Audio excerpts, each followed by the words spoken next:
Brought to you by...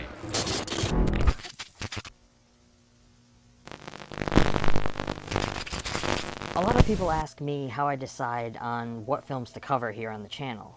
Truth be told, with the hundreds of streaming options that I have access to, it's quite easy to pick and choose from the lot. But one of the ways I keep myself stocked with new films to ponder is with Horror Pack.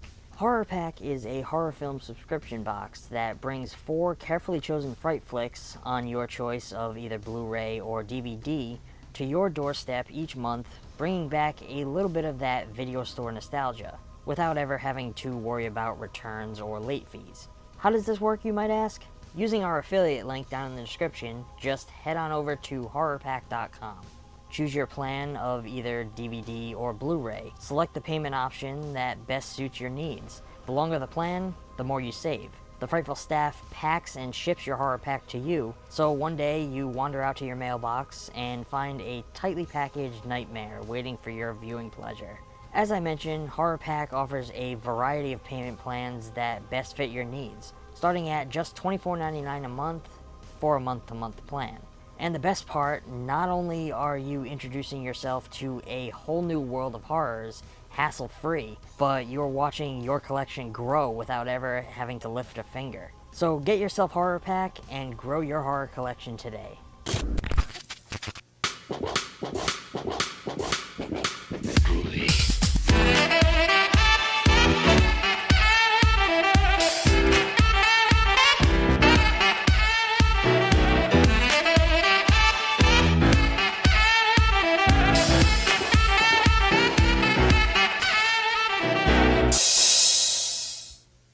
Hello friends, and welcome back to ETF. Today I wanted to look at an alien abduction flick that until recently I had never seen nor heard of. A movie starring Sean Hunter. No writer, you will never escape that role for as long as you live. That came out 8 fucking years after we last saw him pop up in Cabin Fever. Surprisingly, he has maintained steady work throughout the years, but never in anything noteworthy for the most part. This being no exception, as it takes a stance in a strange world of UFO conspiracy beneath Darkening Sky.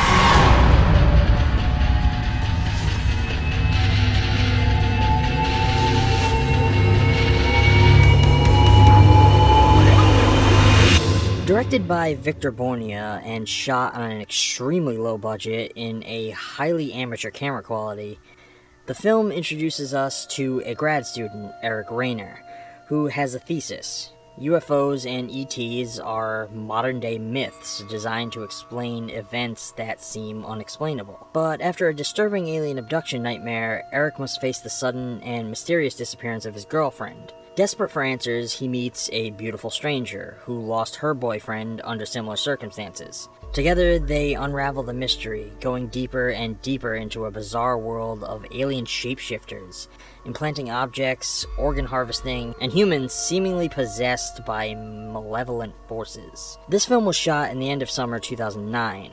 In and around Los Angeles. Shooting wrapped at the end of August 2009, and post-production followed in mid-2010. However, it looks like it was never entirely finished. Visually, this is not a good-looking production. It's muted, dull, with a way too over-contrasty color palette and flat cinematography style, only serving to play out like a made-for-TV movie. Which makes sense given that Bornia has a career mostly comprised of TV work. And the effects on display here don't do much to help the cause either. The interesting thing I immediately found with this one is the perspective in which it takes on the subject of alien abduction. It introduces us to a protagonist who is very clearly fascinated by the subject, and looking to try and explain the human need to craft the myths of these visitations from beings beyond our isolated physical world. The film's color palette is a wash of dull grays and blue tones that try a little too hard to sell the science fiction feeling. The film chooses to make use of terrible character elements that really know better than the stuff found on Sci-Fi channel at like 3 in the morning. I can't say that Ryder Strong is delivering his strongest performance here. Much of his time on screen feels underwhelming and as though he's providing the bare minimum. Despite kicking things off without wasting any time in introducing us to the sci-fi elements of the story, we spend a majority of this film keeping a slow burn pace. It explores the skepticism side of things quite faithfully, maintaining our protagonist's doubt while other films would have leaned into belief more rapidly.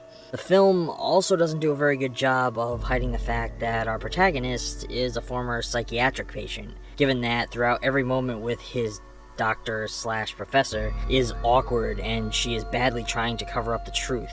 Once this became clear, the movie quickly lost all resonance with me, and it began heavily relying on terribly bad CGI to showcase the aliens. This was clearly an attempt to bring a psychological twist to an otherwise standard science fiction horror plot, and I will admit, the ideas behind this one are interesting and could have been well executed in the right hands. They managed to play with a lot of strong elements like the disappearance of the girlfriend, the new neighbor who is not only a secondary love interest, but also a second interested party who delves into the mystery of the UFO conspiracies alongside him, even the overall revelation that he is insane. However, each of these ideas was mishandled and crammed into a plot that just falls flat in almost every way. Also, I'm sorry, but what is with Ryder Strong and weirdly inappropriate sex scenes? It's weird, right? I've got to give Darkening Skies an F. Personally, friends, there are far better alien abduction films out there that would be more worth your time. I would lean far more towards something like Dark Skies if you want true form alien horror. It yields a similar title, far better effects, and much more immersive, yet simplified plot. I probably wouldn't waste your time with this one.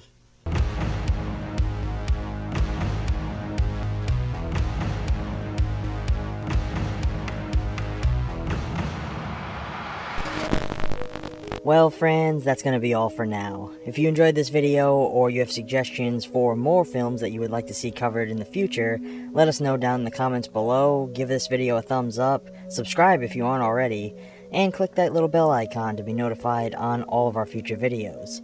If you want to help ETF keep making content, please consider supporting us on Patreon. You don't have to give a lot, every little bit helps stave off the darkness, and get you some fun little rewards at the same time. Until next time, stay safe, keep embracing film, and thanks for watching.